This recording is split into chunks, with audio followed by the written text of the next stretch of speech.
I never imagined my life would take such a dramatic turn, but here I am sharing my story. My name is Mike, and I was married to Lisa for over 10 years. We have a 7-year-old son named Jake who is full of life and energy. Lisa and I used to be the perfect couple, or at least that's what I thought. We had it all: a nice house, a decent lifestyle, and a kid who filled our lives with joy. But like all seemingly perfect stories, we had our cracks. It started with little things. Lisa became more withdrawn, spending long hours at her so-called book club. She'd come home late, reeking of cheap perfume that wasn't hers, and her stories grew increasingly less believable. I brushed it off initially, thinking I was just being paranoid, but deep down I felt a gnawing sense of unease. There were signs, sure, but I was in denial. She was my wife, after all. Then came the day I stumbled upon the truth. It was just a typical Saturday. I was folding laundry and found one of her gym bags stuffed in the corner of our bedroom. I fished through it, looking for some of Jake's missing socks. Instead, I found a crumpled receipt for a hotel room booked for 2 nights. The realization hit me like a freight train. I recognized the name of the hotel. It was the same one that Lisa had mentioned in passing a few weeks ago when she said she was going to a spa retreat. Heart racing, I dug deeper. I found a series of texts on her phone, incriminating messages exchanged with none other than Jake's karate instructor, Tom, a guy in his mid-30s who was supposed to be a mentor to my son. I felt sick to my stomach as I read their exchanges, filled with flirtation and innuendos.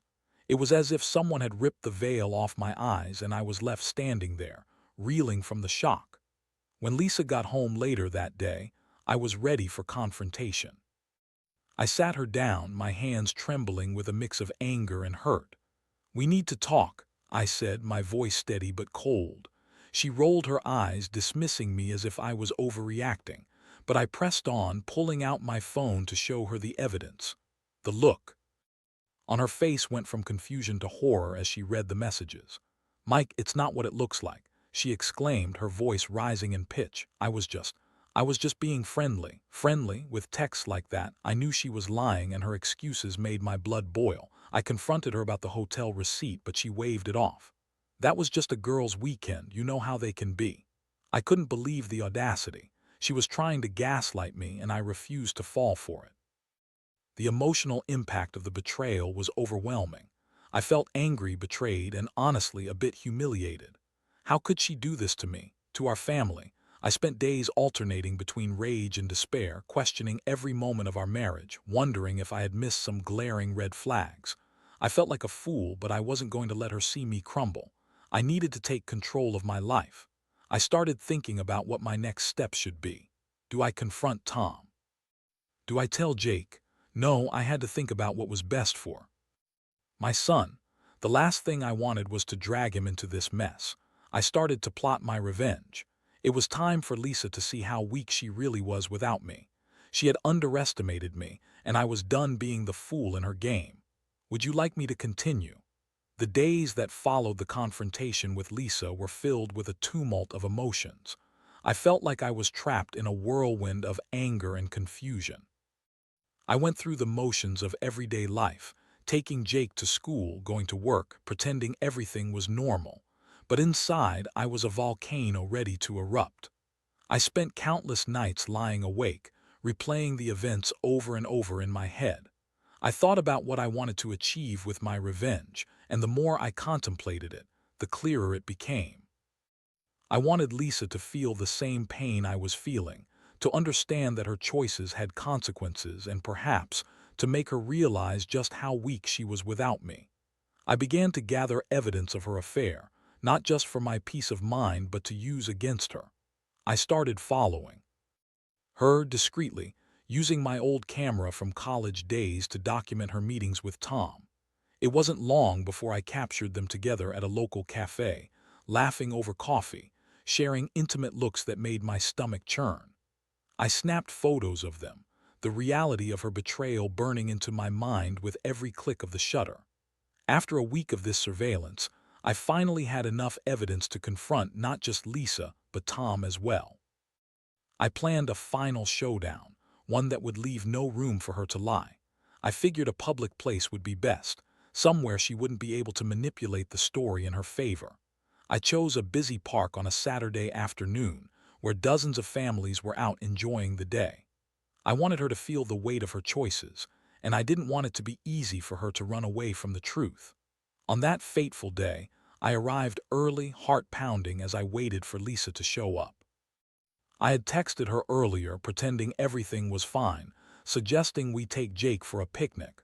I knew she'd jump at the chance, never suspecting my true intentions. I set the stage, laying out a blanket, packing snacks that Jake loved, and putting on my best poker face. When she arrived with that big, bright smile plastered on her face, it took everything in me not to lash out immediately. We settled down, and I played the part of the doting husband, making small talk and keeping things light for Jake's sake. But the tension in the air was palpable, and I could see Lisa glancing around, likely waiting for Tom to join us. Little did she know he was already on his way. When Tom finally arrived, I could see the shock wash over her face. I had timed it just right. "Hey Lisa, look who I ran into," I exclaimed, waving Tom over. He smiled, oblivious to the storm brewing around him. Lisa's demeanor shifted in an instant. I could see her panicking behind her forced smile. "Mike, what's going on?" she stammered, her voice trembling as she caught sight of the camera hidden in my bag. "Oh, nothing much," I said, a smirk creeping across my face. "Just wanted to introduce your friend Tom to our son, because Jake deserves to know who's been spending time with his mom." The look of horror on Lisa's face was priceless. She tried to come up with an excuse, but I was done listening to her lies. I pulled out my phone and played the recording of their flirty texts and the evidence of their meetings. I watched as Lisa's face went white, her eyes darting between me and Tom, who was now looking increasingly uncomfortable. "This is why you've been so distant, huh? This is why I found that hotel receipt." My voice was steady, and I could see her crumbling under the weight of the truth. Tom, realizing he was caught in the middle of this mess, scrambled to defend himself. "Dude, I didn't mean to," he began, but I cut him off. "This isn't about you, Tom. This is about my wife and her choice to betray our marriage," I snapped. The anger coursed through me, but I kept it contained, focusing on Lisa. Her facade finally broke. I didn't mean to hurt you. It was just a mistake," she pleaded, tears streaming down her cheeks. I was feeling lonely, and Tom was there for me. Lonely. I had been right there, working hard to provide for our family, while she chose to betray me in the worst way possible. "You made your choice, Lisa. Don't try to put this on me." Jake was now picking up on the tension, pulling at my sleeve, confused. I knelt beside him, forcing a smile. "Hey buddy, why don't you go play over there for a moment?" I pointed toward the playground, hoping to shield him from the chaos unfolding. As he ran off, I turned back to Lisa, the rage simmering just below the surface. "You will regret this day. You've underestimated me, and now you'll see how strong I can be without you." Her face fell, realizing the depth of the mess she had created. I didn't need her anymore. I could feel a sense of empowerment flooding through me, a clarity I hadn't felt in ages. Today wasn't just about revenge. It was about reclaiming my life. "Would you like me to continue?" As the confrontation unfolded in the park, I felt both exhilarated and terrified. This was a moment I had been building up to, and yet, standing there, I realized just how much was at stake. It wasn't just about revenge. It was about my dignity, my self-respect, and ultimately my son's well-being. When Jake returned from the playground, blissfully unaware of the storm brewing around him, I made a conscious effort to maintain a calm demeanor. "Hey buddy, want to show me that cool slide you found?" I asked, forcing a smile. He nodded enthusiastically, and we wandered away from Lisa and Tom, who were still trying to process the whirlwind of emotions swirling around them. As we played, I could hear the faint sounds of Lisa's sobs behind us, mixing with the laughter of children around the park. It was surreal. While I was trying to enjoy a moment with my son, my whole world was crumbling just a few feet away. After an hour of playing and keeping Jake entertained, I knew I had to address the situation again. I couldn't let Lisa walk away thinking she could manipulate the narrative in her favor, nor could I allow Tom to think he could slink away unscathed. The park was a reminder of everything that had gone wrong in our lives, and I was determined to take charge. "Let's head home," I said to Jake, ruffling his hair. "We'll make some popcorn and watch a movie." He cheered, ready for a fun evening, completely oblivious to the drama that had just unfolded. As we walked back to the car, I glanced back at Lisa and Tom. They looked like a pair of lost souls, and I felt a flicker of satisfaction.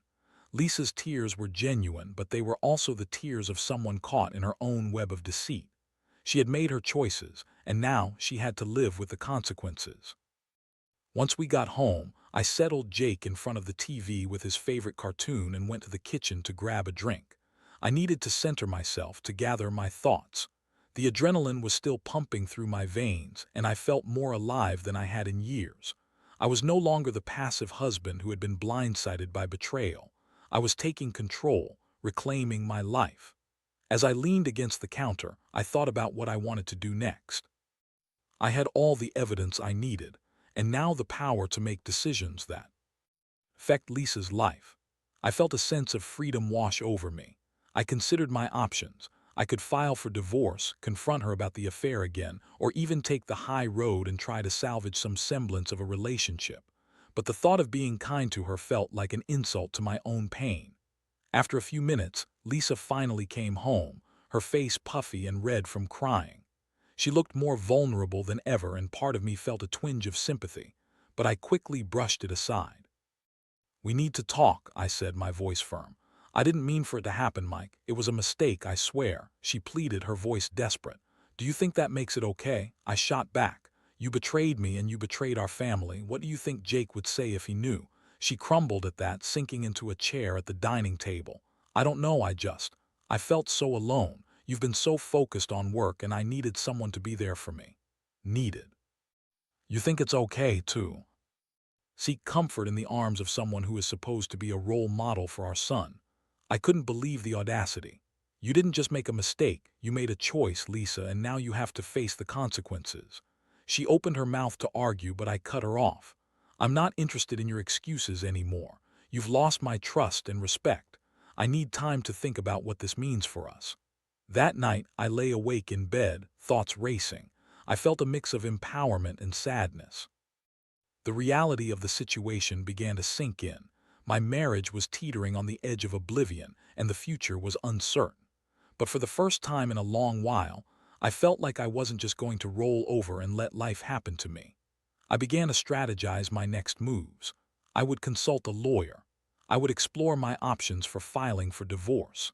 I needed to set boundaries, and that started with making it clear to Lisa that I would not tolerate her behavior. The need for emotional and financial security for me and Jake became my priority. In the days that followed, I took action. I found a lawyer who specialized in family law and set up a consultation. I was determined to gather all the information I could before making any final decisions. I also began to document everything, every interaction with Lisa, every detail of her affair, and every financial aspect of our shared life. As I waded deeper into this process, I realized that I wasn't just fighting against Lisa. I was fighting for myself, for my son, and for a better future. I was done being the weak link in our marriage. I was ready to reclaim my life. Would you like me to continue? As I moved forward with my plans, I felt a strange mix of emotions. It was like stepping into uncharted territory. I had never anticipated that I would be the one seeking a divorce, and yet here I was, taking control of my life. I was no longer the passive husband who accepted whatever life threw my way. I was becoming a man who was ready to fight for his dignity. The days following my confrontation with Lisa were filled with tension. She seemed to walk on eggshells around me, and I didn't mind. I was done being the one to comfort her. The roles had changed, and I wanted her to feel the weight of her actions. I didn't respond to her attempts at affection and kept conversations strictly about logistics, our son, finances, and the household. I wanted her to understand that I was serious. It was during this time that I started to rediscover myself. I began hitting the gym again, something I had let fall by the wayside over the years. Working out became a form of therapy for me, a way to release my pent-up anger and frustration. I surrounded myself with friends who supported me and encouraged me to embrace this new chapter in my life. They reminded me of my worth, and I found strength in their camaraderie. One evening, while I was at the gym, I received a call from my lawyer. After reviewing my case, she advised me to gather detailed documentation of our expenses and assets. "You need to be prepared, Mike," she said firmly. "This could get messy, and you want to ensure you're protected." I took her advice seriously. I spent the next few days going through our financial records, bank statements, and anything that could serve as evidence in the divorce proceedings. I felt empowered, knowing that I was taking the necessary steps to secure a better future for myself and Jake. Meanwhile, Lisa continued to plead for my forgiveness, bringing up memories of happier times in our marriage, but I remained steadfast. I couldn't allow myself to be swayed by sentimentality or nostalgia. I kept reminding myself of the betrayal that had shattered my trust.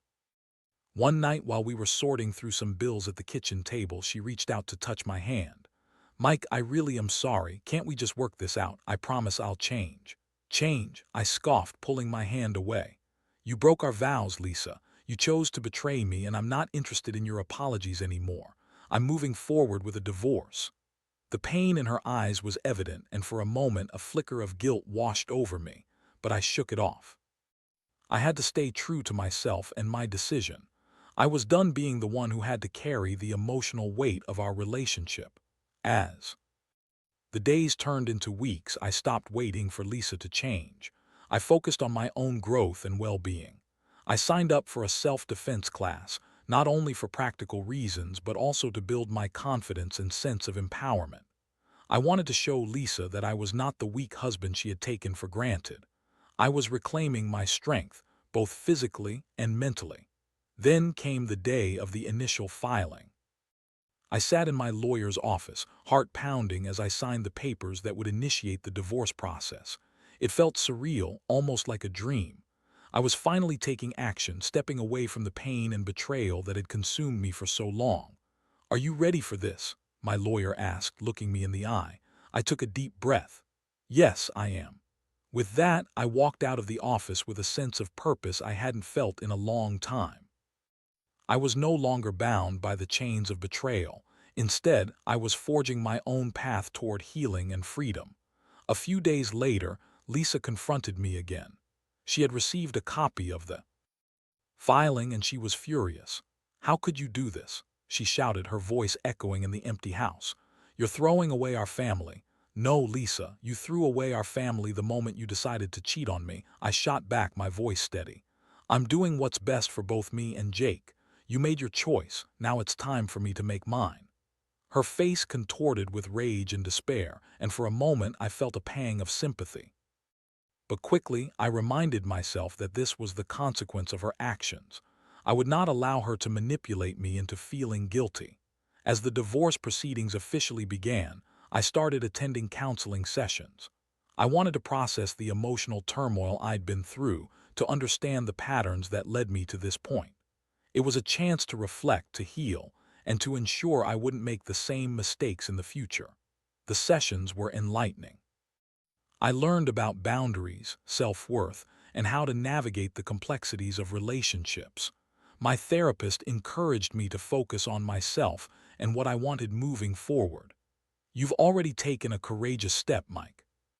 Now it's time to envision the life you want for yourself," she said, and I began to formulate a clearer picture of what that life could look like. Eventually, it became easier to let go of the anger I felt toward Lisa. I understood that holding onto rage would only hurt me in the long run. I needed to channel that energy into building a better life for Jake and myself. With each passing day, I came to terms with my new reality. I was no longer a victim but a survivor, ready to embrace whatever came next. And while I still had moments of sadness, I felt a growing sense of hope. I was reclaiming my life one step at a time. Would you like me to continue? As the divorce proceedings progressed, I felt an emotional shift that I hadn't anticipated. There were days of overwhelming sadness, but increasingly, there were moments of empowerment and clarity. I was slowly reclaiming my identity, and it felt liberating. I was stepping out of the shadow of my old life and into a new chapter filled with possibilities. I continued my counseling sessions, which became a safe space for me to explore my feelings and fears. My therapist, Dr. Hargrove, helped me work through the grief of my marriage ending. She reminded me that it was okay to mourn the loss of what I thought my life would be. You're not just losing a partner, you're losing a whole future you envisioned, she said, validating my feelings. In the midst of all this, I focused on being a present father to Jake. I made it a point to spend quality time with him, whether it was taking him to karate practice, helping him with homework, or simply enjoying movie nights filled with popcorn and laughter. I wanted him to feel secure and loved, despite the chaos surrounding our family life. One Friday evening, after a long week, I surprised Jake with a trip to his favorite pizza place. We laughed and joked over slices, and I couldn't help but feel grateful for the bond we were building. I wanted to be the dad who would support him through thick and thin, someone he could always count on. That night, as we drove home, Jake turned to me with wide eyes. "Dad, do you think we'll ever have a family?" "Like before?" he asked, his innocent curiosity tugging at my heart. I paused, contemplating my answer. "Things are different now, buddy, but that doesn't mean we can't create something new and wonderful together. You and I are a team and we'll always have each other." He smiled, and I felt a surge of determination. No matter what happened with Lisa, I was committed to being the father Jake needed. I was learning to embrace this new normal, one day at a time. Meanwhile, Lisa continued to reach out, desperate to reconcile, but I remained firm in my resolve. Her attempts at rekindling our relationship felt empty, and I wasn't willing to go down that road again. I had learned that her charm was just a mask for the betrayal that lay beneath. One evening, she showed up unexpectedly at our house. I was in the middle of helping Jake with a school project when I heard the doorbell ring. I opened the door to find Lisa standing there, her eyes red and puffy. "Mike, can we talk?" she asked, her voice shaky. I glanced at Jake, who was peeking around the corner, uncertainty etched on his face. Can this wait? I'm busy." "No, it can't," she insisted, stepping inside. "I need to explain myself. I've been doing a lot of thinking and I realize how badly I messed up. I want to make things right." I felt a wave of irritation wash over me. "You think you can just waltz back into my life and act like everything is fine after what you did? You don't get to dictate the terms now, Lisa." "I know I hurt you," she said, her voice cracking, "but I want to fix this. I miss our family, I miss you and Jake." "Missing us doesn't negate what you did," I replied, my voice steady but firm. "I won't be your safety net, Lisa. You made your choices and I'm moving on. You should too."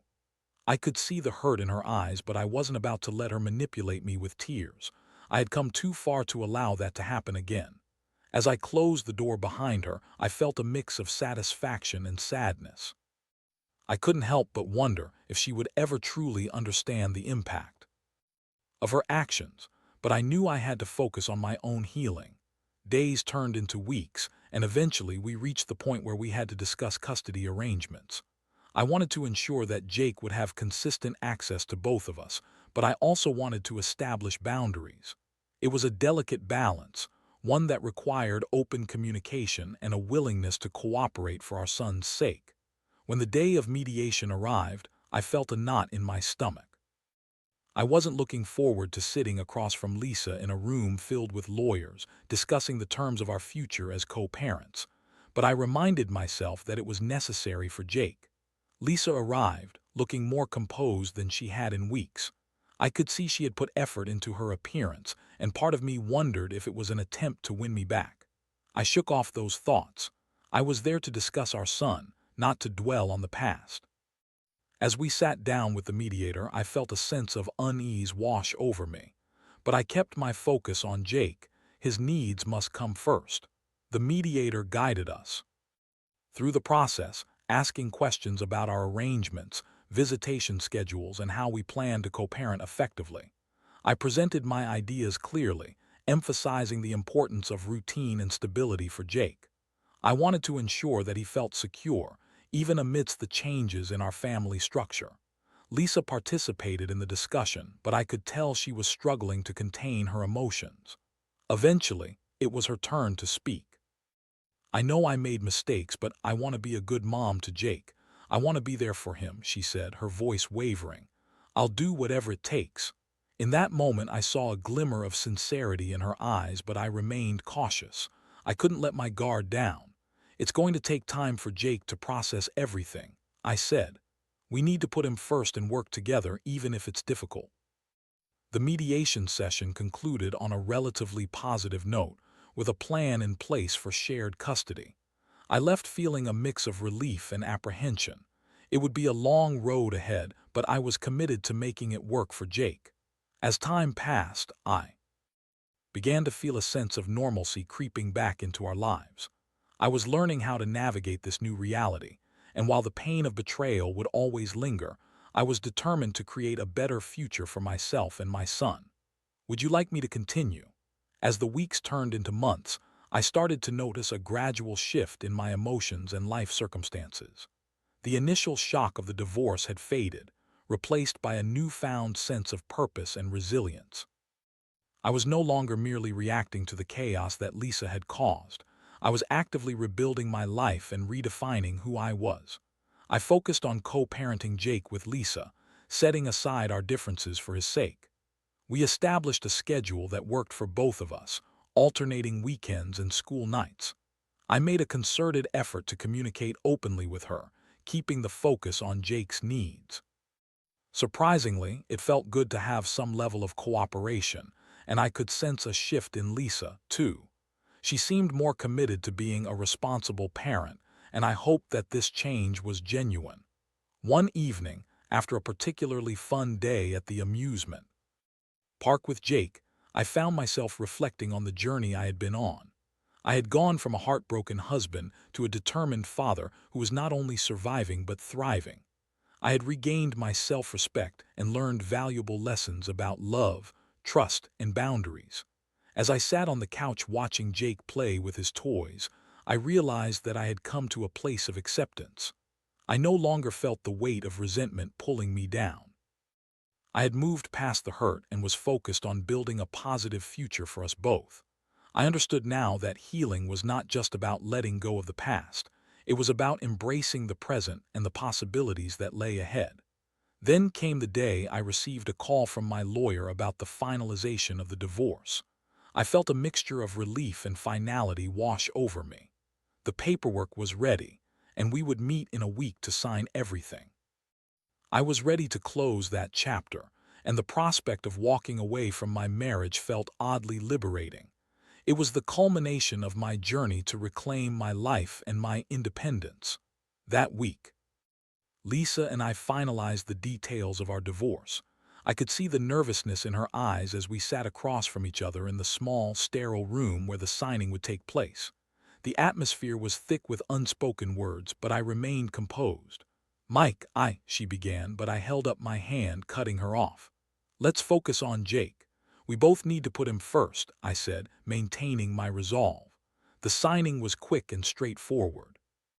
As I put pen to paper, I felt a profound sense of closure. The weight of the past was lifting, and I was finally stepping into a future that was mine alone. Afterward, as we walked out of the building, I turned to Lisa. I hope you make the best of this opportunity to rebuild your life, I said earnestly. Jake deserves a happy and healthy mom. She nodded, her gaze softening for a moment. I'm going to try, Mike, I really am. With that, we parted ways, and as I drove home, I felt a strange sense of peace. The divorce had marked the end of one chapter, but it also signified the beginning of something new. I was ready to embrace the future, whatever it held. In the months that followed, I concentrated on my own growth. I continued working out regularly, sometimes bringing Jake along to the gym to show him the importance of staying active. I also started pursuing new hobbies. Photography became a passion of mine, a creative outlet that allowed me to express myself in ways I hadn't before. One weekend, I decided to take a solo trip to the mountains to clear my mind and reflect on everything I had experienced. It was a beautiful day, and as I hiked through the trails, I felt a sense of freedom wash over me. The crisp air filled my lungs, and I couldn't help but think about how far I had come. Standing at the edge of a breathtaking viewpoint, I took a moment to appreciate the beauty around me. I felt a profound sense of gratitude for the lessons I had learned and the strength I had discovered within myself. I was no longer defined by betrayal. I was defined by resilience. Back home, things continued to improve. My relationship with Jake flourished, and I took great joy in watching him grow. I was committed to being the best father I could be, and I made sure to fill his life with love, laughter, and adventure. Lisa and I found a way to communicate more effectively, focusing less on our past and more on co-parenting. There were still challenging moments, but we were learning to navigate them together for Jake's sake. I could see glimpses of the person I once loved in her, and perhaps she was beginning to see the man I had become, a man who was strong enough to walk away from what no longer served him. As I looked back on the journey, I realized that while the pain of betrayal would always be a part of my story, it had also been the catalyst for my transformation. I had taken control of my life, turned my pain into strength, and emerged from the ashes a better man. I learned that life doesn't always go as planned, but it's how we respond to the challenges that define us. I had found my voice, my power, and most importantly, my purpose. I was ready to face whatever came next, armed with the knowledge that I could overcome anything one step at a time, and for that I would always be grateful.